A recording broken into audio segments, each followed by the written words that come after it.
বজবজে স্বামীজির পদার্পণকে স্মরণে রাখতে প্রতীকী ট্রেন যাত্রার আয়োজন করল রামকৃষ্ণ মঠ ও মিশন। সহযোগিতার হাত বাড়ালো পূর্ব রেল। ঐতিহাসিক মুহূর্তের সাক্ষী থাকলেন মানুষ। আসবো বিস্তারিত খবরে।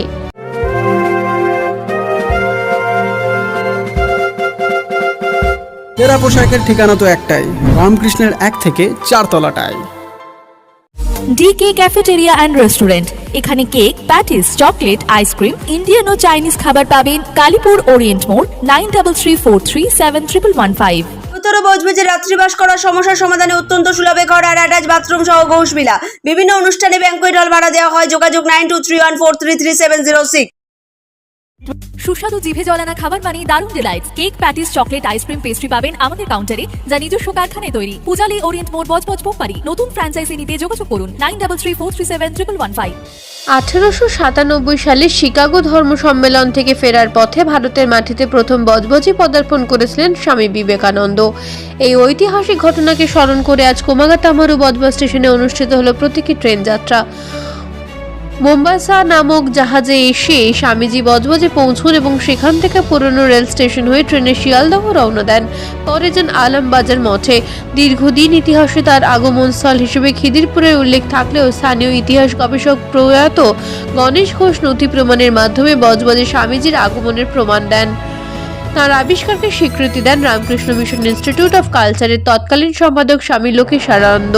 সেই 1976 সাল থেকে গণেশ ঘোষের উদ্যোগে 24 বছর ধরে অনুষ্ঠিত হয়ে আসছে এই প্রতীকী ট্রেন যাত্রা। বর্তমানে রামকৃষ্ণ মঠ ও মিশনের উদ্যোগে পূর্ব রেলের সহযোগিতায় অনুষ্ঠানটি পালিত হয়। এদিন উপস্থিত ছিলেন গণেশ ঘোষের পুত্র শুভময় ঘোষ, বজবজের পুরপ্রধান গৌতম দাশগুপ্ত, পুরপিতা কৌশিক রায় ও রেল আধিকারিকরা।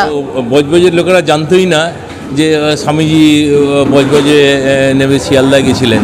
এবং আমার বাবা আঞ্চলিক ইতিহাস গবেষক প্রাক্তন পৌরপ্রধান গণেশ ঘোষ মহাশয়, উনি প্রথম থেকেই ওনার একটা সন্দেহ ছিল যে খিদিরপুর থেকে তো শিয়ালদায় কোনো প্যাসেঞ্জার ট্রেন নেই এবং জাহাজ বজবজেই ভেড়ে এবং বজবজ থেকে একমাত্র শিয়ালদা যাওয়ার ট্রেন আছে। ওই জন্যে উনি এটা দীর্ঘ রিসার্চ করে ন্যাশনাল লাইব্রেরি থেকে সমস্ত তথ্য নিয়ে এটা উনি প্রমাণ করে দিয়েছিলেন যে অ্যাকচুয়ালি স্বামীজি বজবজেই নেমেছিলেন। হ্যাঁ, ওটা ভুল লেখা ছিল। এটা উনি প্রমাণ করেছিলেন যে খিদিরপুর থেকে তো কোনো লোকাল ট্রেন ছিল না, প্যাসেঞ্জার ট্রেন সমস্ত এ থেকে ছিল।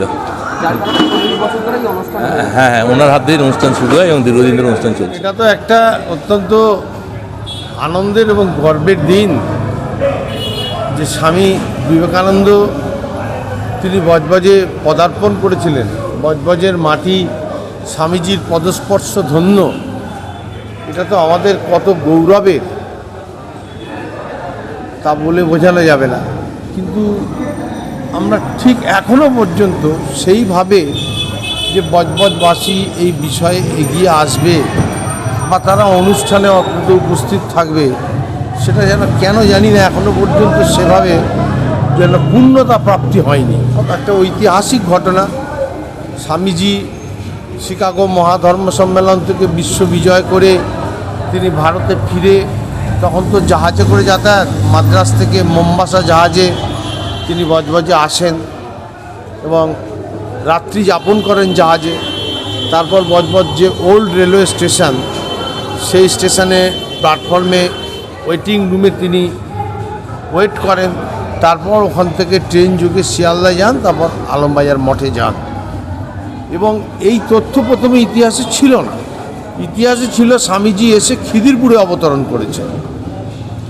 কিন্তু পরবর্তীকালে আমাদের বজবজ পৌরসভার প্রাক্তন চেয়ারম্যান, বিশিষ্ট ইতিহাস গবেষক প্রয়াত শ্রদ্ধেয় গণেশ ঘোষ, তিনি তার গবেষণার মাধ্যমে প্রচুর বইপত্র, নথি, প্রমাণ, তৎকালীন সময়ে কাগজ সমস্ত গবেষণা করে তিনি এটা প্রমাণ করেন যে না, স্বামীজি মোম্বাসা জাহাজে করে এসে বজবজেই পদার্পণ করেছিলেন।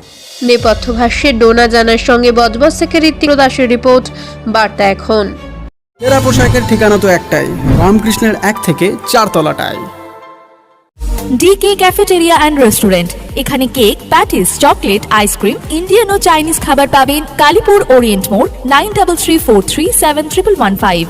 শহরে বজবজে রাত্রিবাস করার সমস্যার সমাধানে অত্যন্ত সুলভে ঘর আর অ্যাটাচ বাথরুম সহ ঘোষবিলা। বিভিন্ন অনুষ্ঠানে ব্যাংকুয়েট হল ভাড়া দেওয়া হয়। যোগাযোগ 9231433706। সুস্বাদু জিভে জলানা খাবার মানে দারুণ delights. Cake, patties, chocolate, ice cream, pastry পাবেন আমাদের কাউন্টারে, যা নিজস্ব কারখানায় তৈরি। পূজালি, ওরিয়েন্ট মোড়, বজবজ, বোমবাড়ি। নতুন ফ্র্যাঞ্চাইজি নিতে যোগাযোগ করুন 9334371115।